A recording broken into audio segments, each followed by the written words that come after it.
अपने पश्चिम चंपारण की बात करूँ, 2 सीट है यहाँ पे लोकसभा की, वाल्मीकि नगर और पश्चिम चंपारण बेतिया सीट है। दोनों सीट पे परिवारवाद का असर आपको खुलेआम दिख रहा है, इसमें कोई बताने की मुझे ज़रूरत नहीं है। बेतिया को सुधारने का नहीं, पूरी तरह से बर्बाद करने का काम किया गया है। ये तो हम तो यही बोलेंगे कि जो पिछले 30 साल में विकास नहीं कर पाया, उसको आप छोड़िए और आप वैसे नेता चुनिए, जो ग्राउंड लेवल पे रहता हो और ग्राउंड लेवल की समस्या को समझे। क्योंकि अब ये लोग ग्राउंड लेवल की समस्या को नहीं समझ रहे हैं। इन सांसद या मंत्री की गाड़ी जब आती है, तो एक डंडा से ऐसे रुको, रुको, रुको, माननीय जी जा रहे हैं। अरे माननीय काम से बनिए, मतलब शहर का विकास अगर आप उतना किए होते, अपने घर के सामने 20 फीट का रोड बनवा दिए होते, तो शायद आम पब्लिक को भी सुविधा होती, आपको भी सुविधा होती। हर जगह मोदी जी के नाम पे वोट लेने से फायदा नहीं है। मोदी जी केंद्र तक सीमित रहने दीजिए और यहाँ का जो मुद्दा है वो लोकल सांसद के जो काम करे उस पे कीजिए। मोदी जी हर जगह नहीं आ सकते। साथ है अभी अनुमंडल युवा अध्यक्ष। सबसे पहले तो मैं आपको धन्यवाद देना चाहूँगा कि आप समय निकालें इसके लिए हमारे लिए। देखिए, अगर हम मुद्दा की बात करें, लोकसभा इलेक्शन की बात करें बिहार के लिए, तो पिछले 10 साल की अगर बात करें हम, तो 2019 के इलेक्शन में हम लोगों ने 40 में 39 सांसद जिताकर यहाँ से बिहार से हम लोगों ने भेजने का काम किया। और हमें उसके बदले में ये मिला कि आप लेबर बन के जाइए, जहाँ पे फैक्ट्री लगा हुआ है, वहाँ जाइए।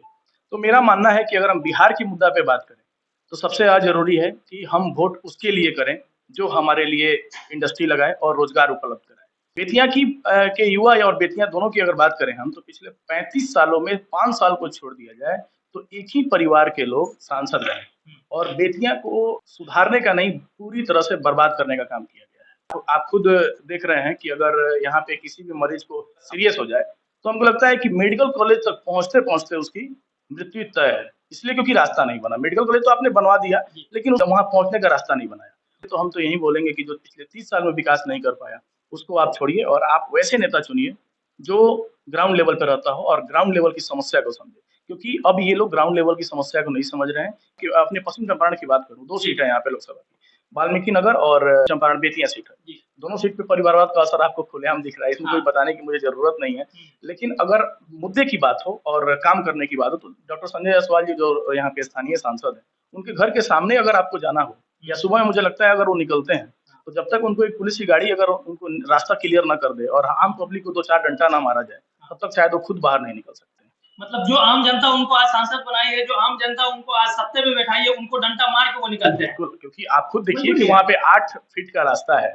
8 फीट के रास्ता के लिए उनकी जब काफिला निकलता होगा, तो सिंपल सी बात है, अगर आप डंडा से ऐसे बोला जाता हो, आप सांसद या मंत्री की गाड़ी जब आती है, तो एक डंडा से ऐसे रुको, रुको, रुको, माननीय जी जा रहे हैं। अरे माननीय काम से बनिए, मतलब काम कीजिए। शहर का विकास अगर आप उतना किए होते, अपने घर के सामने 20 फीट का रोड बनवा दिए होते, तो शायद आम पब्लिक को भी सुविधा होती, आपको भी सुविधा होती। तो इस मुद्दा पे देखना चाहिए कि शहर का विकास और क्षेत्र का विकास सबसे ज़्यादा ज़रूरी है। हर जगह मोदी जी के नाम पे वोट लेने से फ़ायदा नहीं है। मोदी जी केंद्र तक सीमित रहने दीजिए और यहाँ का जो मुद्दा है वो लोकल सांसद के जो काम करे उस पे कीजिए। मोदी जी हर जगह नहीं आ सकते।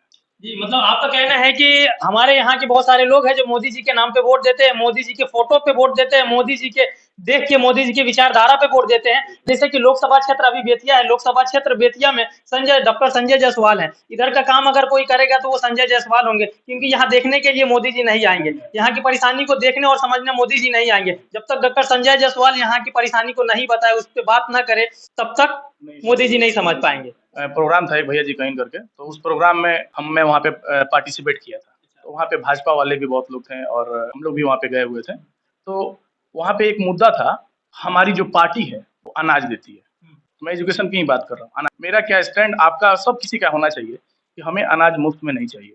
कि अगर वहाँ के लोगों को अगर हम रोजगार की व्यवस्था कराते हैं, तो शायद उसको अनाज देने की जरूरत नहीं। अगर हम अनाज उसको देंगे, अनाज के साथ-साथ हम उसका रोजगार छीन रहे हैं, क्योंकि उसको लिख रहा है कि मेरे को खाने को मिल जा रहा है।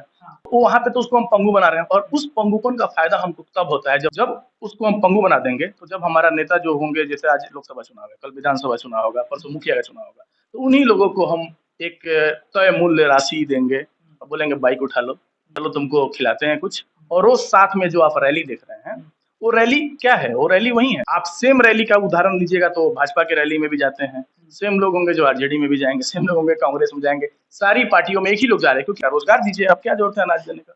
तो यहाँ पे सरकार को चाहिए, सरकार को स्टैंड लेना चाहिए कि आप एजुकेशन पे काम करें। उसके अलावा अगर युवाओं की बात करें, हमारे जो यहाँ के युवा लोग हैं, उन लोगों से बरगलाएँ नहीं, जो अभी कोविड का स्थिति था, जब सारे लोगों का रोजगार खत्म हो गया था, उस समय देना उचित था। लेकिन आज के परिवेश में मुझे नहीं लगता है कि देने का कोई आवश्यकता बनता है। आप अनाज बिल्कुल मत दीजिए, आप उनके हाथ में रोजगार दीजिए। रोजगार नहीं दे सकते हैं, अगर वो ये 18 साल से कम के हैं, तो उनको कॉपी किताब पकड़ाइए और पढ़ने के लिए दीजिए।